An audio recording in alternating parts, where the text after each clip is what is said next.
March, April, May latest, this bull market should be over. But I think price-wise, the best is yet to come. And that is usually what we see towards the end of the bull market. We have the price going parabolic, we have the price going completely vertical, and eventually we have a blow-off top.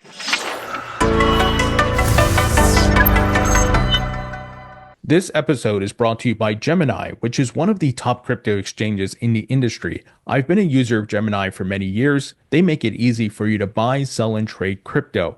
Gemini has a lot of unique features. They have a fully functional app, a credit card. They include staking on their platform, and they also have a stablecoin called Gemini Dollar, which is USD backed. And Gemini is certified, regulated, and licensed. They are available in 70 plus countries. And if you sign up using my code or link, which will be in the description, you can get $15 in Bitcoin when you trade your first $100. So if you'd like to learn more about Gemini, visit the link in the description. Welcome to the Thinking Crypto podcast. I'm your host, Tony Edward, and I have with me Chris from the MMCrypto channel. Chris, great to have you on. Thank you very much. Happy to be here, talk crypto. I think we are just in front of something monumental happening in crypto, and it's quite a good timing to come on your podcast. Great channel. Happy to be here. Yeah, for sure, man. And I've learned a lot from you from technical analysis, chart-wise, reading the charts for Bitcoin over the years. So I certainly appreciate your content, and I figured I got to get you on. And but let's start about with your background. Tell us about where you're from and how did you first discover Bitcoin? Sure. I think we'll talk about like Bitcoin, Ethereum, price charts and everything. If you want to talk about some private stuff before, fine. Some people who are following me, they already know. I was studying a few different things. I quit them very often. But when I found economics, that was my third study. Two previous studies I actually quit before. When I found economics, I loved it. Like the first time. Like school, I didn't like, university, I didn't like, nothing. But when I found economics, this was really fascinating me. And I don't know, I really loved it. And I even had a central banker as an ex-central banker as a professor. And he was teaching us about the flaws of the monetary system, of the problems we are facing with fiat currency, with the central banks, and with the Keynesian economics. And wow, I was like mind blown. I was like, wow, the whole system is rigged, right? I mean, this is basically just a whole system to redistribute wealth from the lower class to the middle class to the rich eventually. And I thought the solution for that is putting your things into things like real estate and gold and silver. And yes, to a certain degree it is, but when I found, and that was still while I was studying, when I found Bitcoin, I immediately knew, wow, that is it. Like, this is what I want to spend all my time on, where I want to put all my energy in. And I went ahead and went full on crypto. I quit my studies afterwards. I still finished economics, but then I quit my master's degree. I was still driving a taxi in the beginning times of my crypto career. I was driving a taxi for 5 years or so, wow. Which I then also eventually dropped out of. And I just went full-time crypto 7-8 years ago or something. And now I'm still here. I think we probably joined the space roundabout at the same time. And now I'm here still full-time crypto and not doing anything else, all in. And I'm very happy about this decision. That's amazing, man. And from the content that you put out, I've noticed that it seems to have changed your life significantly. I think you're in Dubai. I see some of your multi-million-dollar trades, which is incredible. So, how has this changed your life and your family and so forth? I mean, great, of course. Back in the days, I mean, I'm not coming from a very badly situated family. It's just normal, right?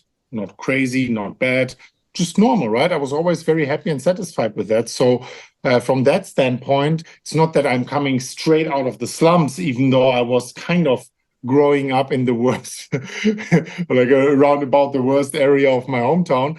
But of course, it really turned my life upside down. And I'm very grateful for that, not only with the things I can treat myself with, but also friends, family, and other people, charities, schools, and everything. It's just a beautiful blessing, alongside, of course, all the nice riches you can get for yourself.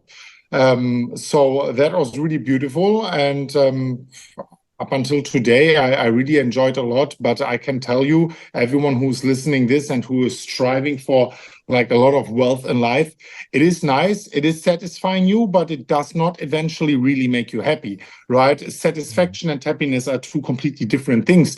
Whereas satisfaction is a beautiful thing, but to really achieve happiness, of course, you have to focus on family, you have to focus on health, you need a purpose in life, and many of these more meaningful things, maybe build your own family, which eventually really will make you happy. Things like wealth are just a very nice supporting factor behind that. But I can say I'm not against it, and it was definitely very beautiful along the way, and I'm not stopping here, that's for sure. These multi-million US dollar trades you mentioned, of course, yeah. I still have one open actually right now.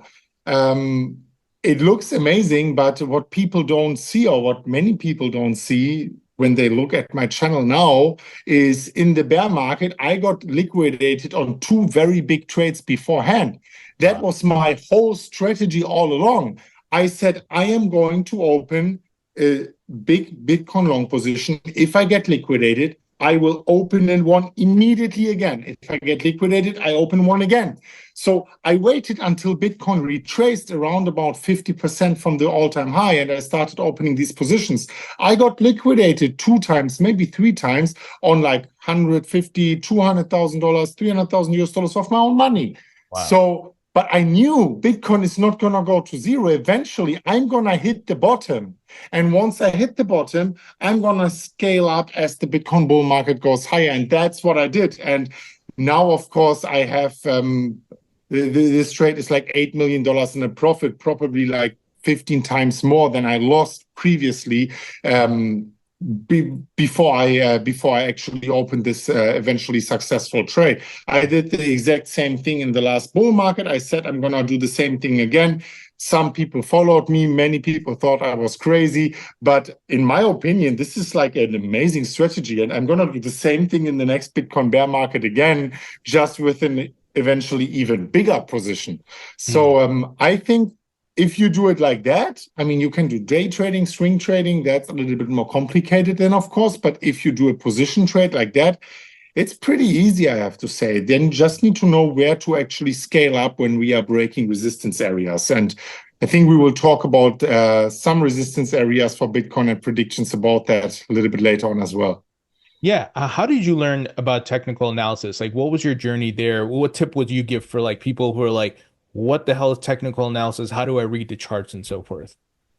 Yeah, I didn't study any of that, right? I was an economist and a taxi driver. So basically traveling just to like eat food in all-inclusive hotels, driving a taxi on the weekend and studying within the week. So I was not a technical analyst. And when I started actually with crypto, I was analyzing ICOs, because analyzing, that is what I was good at: microeconomics, macroeconomics, then looking at token economics and these kind of things. This is something which really was fitting into my brain. So I was doing that also quite successfully, of course, with ups and downs. But eventually I thought, okay, trading could be fun as well. I mean, I'm having my Hodlng portfolio, I'm having my investment portfolio with altcoins, and I want to do something along the way, because buy and hold and then maybe selling half on a double, that is nice, but I'm getting bored. So I was getting into trading and I was learning it just along the way. But I was doing a little bit different than like the typical Wall Street trader. I want to really keep it very simple. I'm using just very few indicators: RSI, support, resistance, volume. I want to keep it very easy. I'm actually zooming out on the daily, weekly, monthly candles. I'm not getting caught up on the day, on the hourly, on the 4-hourly, on the 15-minute. Some people might do it, but I'm telling you, almost everyone, almost 100% of those people are losing money. And the more you zoom out, the fewer fake outs you have, the fewer things you have where you can get caught up on the shorter time frames, where you can actually get liquidated. So if you actually zoom out, Da Vinci, my friend, is usually saying, when in doubt, zoom out. I really love that, and it's very true. Then you are taking some emotions out of your trades, and the less emotions you are having in your actions in Bitcoin, whether it's investing or trading, the less likely you are actually to lose money. And that is very important. Don't lose money. And yeah, that is my approach to Bitcoin, whether it's investing, but also in trading. So it sounds like you take the macro approach, right? You're not in the hourly, daily, trying to get quick scalps or something like that. You're more the macro trader, bigger portfolio size. With your longs, right? And I'm a newbie to this. Like, what is the timeline for your longs, or do you keep like renewing it or something like that? How's that set up? I have, since like this trade, I opened it. That was a great entry, man, like at 17,000 US dollars, or maybe 17. I think it was 17,000 US dollars on a lower leverage. And that was, I think, like roundabout when the FTX blew up, right? I thought, okay, like max pain. I just got liquidated on that other trade. Let me open the next one. And I thought, okay, I really think this must be it. I mean, we are below the previous all-time high, below the all-time high from the previous bull market, 19,700 US dollars in December 2020. So I was pretty sure that this was it. That was November 2022. So we are talking 2 years. That is still the same trade. So I did not open a new trade. This is still the same trade. It's just the, I don't know, 100, 200,000 US dollars I have put in back in the days. Now I've put in much more because I was scaling the trade higher in the meantime. And yeah, my average entry price on this trade is now around about 40,000 US dollars. In the beginning, it was 17, but then I was just scaling higher. But the trade you see now, which I'm sharing on my MMCrypto YouTube channel or on my Twitter account, every now and then I'm posting an update. I show it live in the videos. It's still the same trade like before. And stupid enough, I didn't open a future. I opened in inverse perpetual, and I'm still paying funding fees on that. So round about 1.8 million US dollars in funding fees are paid now within the last 2 years. Luckily, this is like $8 million profit, so I can cover the funding fees. But I'm a little bit annoyed. I think next time I'm gonna do it, it will be a futures trade for sure. That's amazing, man. Okay, let's talk Bitcoin. We had an incredible run up in the beginning of this year where Bitcoin hit a new all-time high before the halving. Never did that before. You got the ETF buying, but then this massive cool down accumulation zone. So boring. Chris, what are you expecting in the short term in Q4 and as well as the long term into 2025? Well, we hit 73,000 US dollars, nominally speaking. We hit an all-time high, yes. But if you actually look in purchasing power, if you adjust the Bitcoin price of 73,000 in terms of what could you buy at the time we hit 73,000 US dollars when we broke the previous all-time high, now and in 2021, actually purchasing power-wise in real terms, we didn't break the previous all-time high yet. You would need the Bitcoin at like 90,000 US dollars, 100,000 US dollars right now to have purchasing power adjusted, the same buying power by holding one Bitcoin than when we actually hit the previous all-time high in 2021. This is something people have to keep in mind. So for me, the real all-time high is broken when we are hitting 100,000 US dollars. So yes, I'm excited that we hit this 73,000 US dollar mark, but I think we are still price-wise far away from what we can see in this bull market. And I think we will see prices far beyond 100,000 US dollars. We just have to, because otherwise this was not even a real bull market, I want to say. And it really becomes a real bull market when you break the previous all-time high. And I want to break it in purchasing power adjusted terms, because that is what it really comes down to. And time-wise, I want to say I think we are reaching the end of the bull market soon. Maybe we have another 6 months to go. Maybe we have another 8 months, 9 months to go. I mean, who am I to predict that up to the exact month? I can't. Sure. But I think if you look at the cycles, how long a cycle usually takes, how long it usually takes after the Bitcoin halving, after we are breaking the previous all-time high in nominal terms. Like if you look at all of these metrics, March, April, May latest, this bull market should be over. But I think price-wise, the best is yet to come.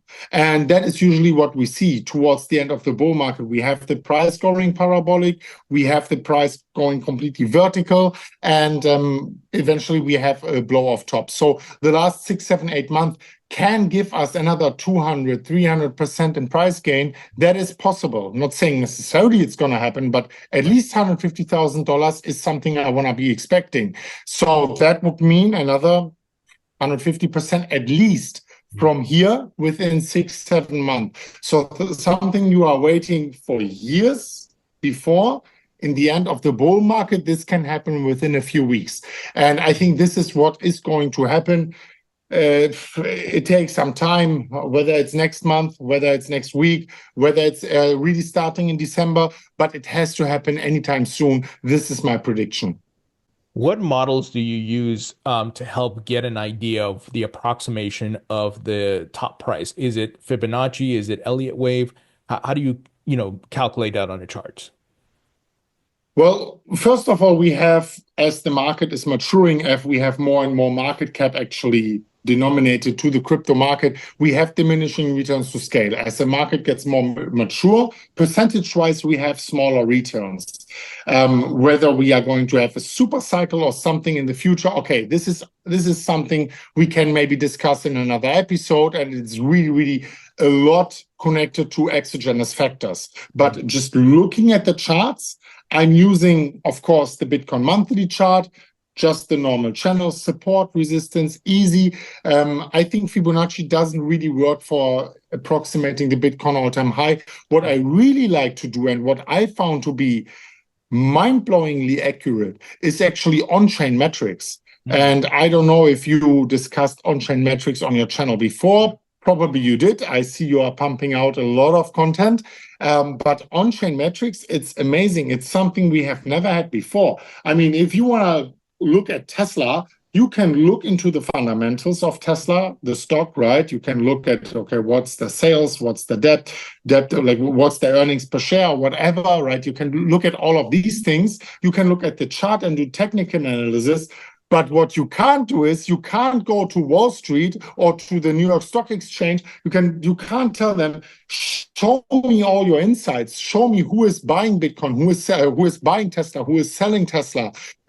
What are the rich people doing right now with the Tesla stock or share? What are the poor people doing? What are those people doing who are holding a lot of these shares? What are the big shareholders? Like, you can't do any of that.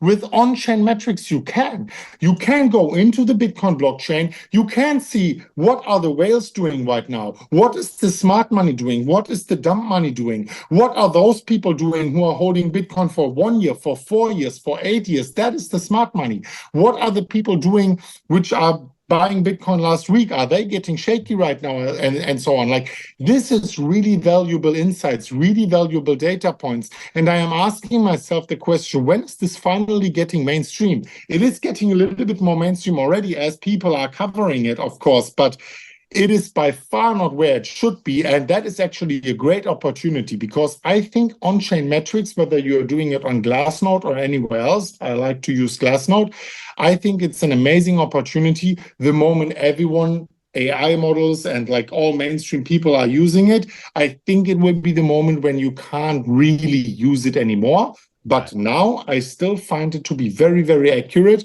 And I really love to use it, whether it's the pure multiple or like a exchange balance, the whale chart, or like many other things. I really love to use these ones, and I think it's very accurate in predicting the Bitcoin price. Yeah, agreed. I use the same thing from sentiment and some Glassnode data, looking at supply on exchanges, stablecoin supply as well. Wallets with 10 or more Bitcoin and indicating sharks and whales and so forth. So definitely agree with you there. You mentioned like the blow off top may happen sometime in Q1 or maybe, Q2 or so. Do you think there's going to be any major catalyst? Usually there's a narrative that goes with it, right? We saw the ETF is one of the narratives, but last cycle it was Elon Musk and Tesla. Do you think it's United States, Donald Trump, Bitcoin Reserve or something like that? Well, in the end of the day, I still believe in the saying, show me the charts, I will tell you the news, right? And if you just look simply at the Bitcoin chart on the monthly, you know it's time, right?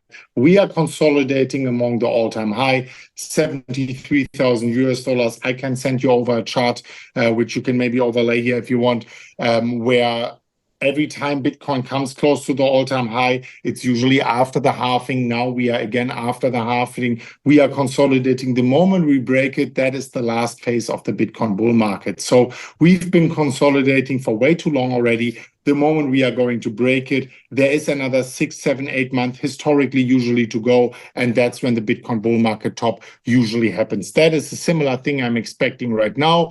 The cycles are approximately for like 4 years approximately. We are usually going down for 1 year, and then we have 3 years of a bull market, whereas 2 of these 3 years are pretty boring, like sideways markets, like the upwards. So you have 1 year down, 3 years sideways up, and this time is over very soon. And keeping it simple as that, I think we are going to do pretty well. This is exactly what I'm expecting for Bitcoin. Again, I'm keeping it very simple, but easy wins the game in crypto. That's for sure. Not only that it reduces your stress, it makes you sleep better, but it actually removes a lot of noise. And I'm telling you, all the noise just confuses you, and eventually you're going to get caught up into weird theories of super cycles, or this time it's going to be different. And like in the end of the day, just remove as much noise as possible, and you're going to be much more accurate as the rest of the market. So that is why I'm expecting that. So coming from that standpoint, saying, okay, the chart tells me we have 6 to 8 months more to go. Now let's go into the economy and look what's happening. I mean, we are crumbling down, right? Third world economies are crumbling down. Second world economies are crumbling down. You already have, of course, very, very high inflation rates in Europe and so on. In the United States, I think after third world and second world currencies collapsing, eventually you will see not this cycle, not within the next 6 months, but you are going to see within the next years the euro, the Great British Pound most likely collapsing or struggling a lot. In the end, it's going to be the US dollar, which might be the last man standing, but you already see big attacks on the US dollar, the US dollar actually weakening. So you see all of these things coming together. And then, of course, we have the election coming up in November. I think if Donald Trump is going to be elected, it is going to be a rather positive event on crypto, on Bitcoin, than if Kamala Harris administration is going to win, which if you are looking at the prediction market, it is pretty unlikely. Luckily, in my opinion, but I don't want to make this a political thing here. But if he gets elected, of course, it's not going to be bull market forever, right? I think we are going to see a few months of pretty positive sentiment, not only in the crypto market, maybe also in the stock markets, but eventually within his presidential term, probably towards the beginning of that already, we are going to see the markets collapsing. It's just something no one can prevent from happening, and I think it is going to happen. So I think if you look at the chart and what's happening in the real world, things are going pretty nicely together as always. Show me the charts, I'll tell you the news. And that is why I am predicting what is going to happen. In a way, I'm predicting it. I might be wrong, but I think overall, this is probably what is going to happen within the next 6 to 12 months. Yeah. First, bull market, and then boom, crash. Great points, Chris. And I think you summarized it well. Show me the charts and I'll tell you the news, right? And what's to come. So I love that. As far as your personal strategy, are you hodling some Bitcoin and also trading it, or just primarily trading? I'm primarily hodling, actually. Like most of my money is in Bitcoin, right? Just cold storage, like in many places where I don't even know where it is, like seriously. So just hodl, buy, hold, and hold forever, like not do anything. That is a big portion of my portfolio. Yes, within this bull market, I will diversify out into other assets, into maybe farmland, real estate, equity, but a good portion of my portfolio, I want to say the majority of my portfolio, I want to keep in Bitcoin. I'm not going to try to outperform the market or to sell at the Bitcoin all-time high. No, but within the next few months, I want to diversify out just for the sake of doing it, and because I told myself like 8 years ago, hey Chris, you're gonna do that within the next 10 years if you make a lot of money with crypto, and that is my plan. And trading, believe it or not, is just a fun thing for me to do. I like to do it. It's fun. I like these big trades. I like some smaller trades every now and then, but that is really just like a small portion of my portfolio. The big trade, it is big, yes, it is a significant amount, but this is just for fun. And smaller trades is literally, I want to almost call it gambling. So that is my approach to things. And then altcoins at the moment is like maybe 10% or so of my portfolio at max. Actually a little bit less, including Ethereum. Maybe you are reaching 10% then, or a little bit more even, but that's already it. Within the next 6 months, I will shift a little bit more into altcoins. Maybe the 10% eventually is going to get 20%, maybe with portfolio gains. Altcoins, I expect them to perform well in the last phase of the bull market. Maybe these 20% might become 40, 50, 60%, but I will take these profits and put them back into Bitcoin. Those profits in Bitcoin, I might take some of them and diversify out into real estate, farmland, and so on.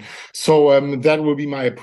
But to answer your question, trading is, for me, not very significant, not very important. It's fun, it's nice, I like to do it.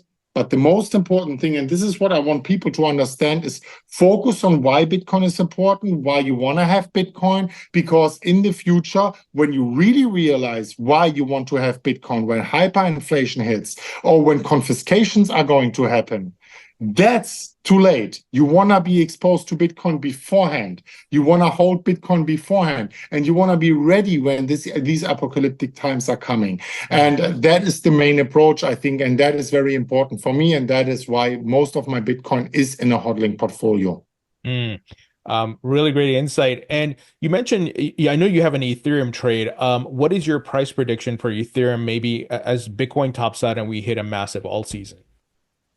It's hard to say, but I think a 4x from here is you could say is conservative. If Bitcoin really like makes another 3x from here, I think Ethereum should make a 4x as the market cap is smaller. Of course, as Ethereum is still more volatile, and it also goes down more in a bear market, it should go up more in the bull market.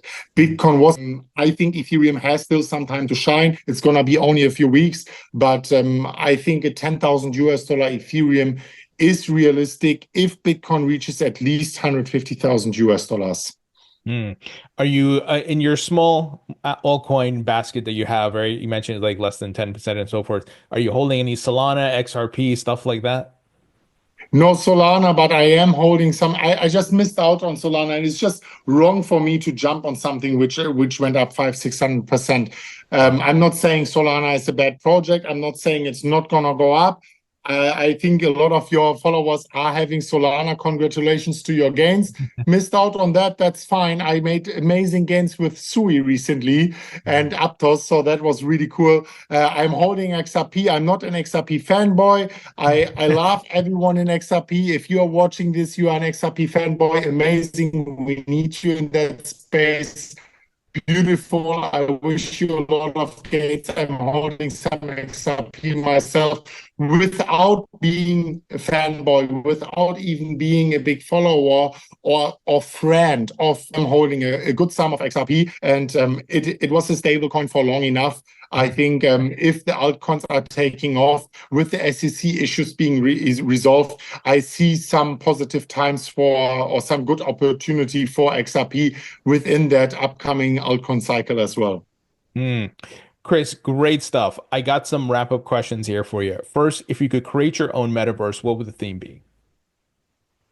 My metaverse would be about food for sure. Like I would just have restaurants everywhere, food reviews, munching on stuff, barbecues and so on. Like it would be about food for sure. That would be my dream. Some like GTA 6 kind of metaverse, but based on food. Some rapid fire questions, and the first one is favorite food. Meat. Meat, lamb, beef, venison, like all ruminant kind of meat. I also like poultry, fish. I just like all kind of animal products. I really like meat so much, man. Whether it's a tomahawk, porterhouse, minced meat, burgers, pecorino cheese, like all of these things. I just love it. I crave it. I have to say, I like dark chocolate. I like nut butter. I like sweet stuff as well. I like fruits, papaya, passion fruit, berries, blueberries, wild blueberries, not wild blueberries, like all of these things, banana, tasty, amazing. But when you really have to ask me if there's one thing, not focusing on whether it's healthy or not, and it is healthy, but just focusing on what I could eat every single day without getting tired of it, it would be meat. Not only that it's healthy, nutritious, amazing, it makes me feel good, it makes me strong. I love it. So yes, to answer your question, meat it is. Favorite musician or band? Favorite musician, Frédéric Chopin. Favorite movie? Hard to say. Damn, there's so many good movies, man. So many. Maybe Passion of Christ. That was a very good one. There are like more entertaining ones, but this was very inspiring. Favorite book? Favorite book. Well, I said Passion of Christ, so I should say Bible, but let's put Bible aside. Bible, yes, but also what was a very good book for me was How to Win Friends and Influence People. Very, very good book. And Thinking Fast and Slow. They're also very good. I really think How to Win Friends and Influence People was something which was really, really helping me a lot. I tend to interrupt people a lot, and like I had a lot of flaws in my social behavior and in many other things. And just simply reading that book, understanding the system behind it, it helped me a lot in life for sure. I was reading in 2016, 17, and afterwards everything went up. Definitely a good book. Amazing. And when you're not trading crypto or doing anything crypto, what are you doing for fun? What's your favorite hobby? Football. I love football and cooking. Chris, absolute pleasure chatting with you. I always appreciate your insights, man. And thank you so much for joining me.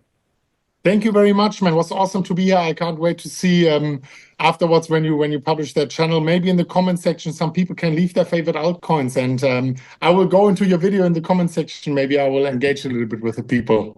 Awesome. Awesome. Thank you, Chris.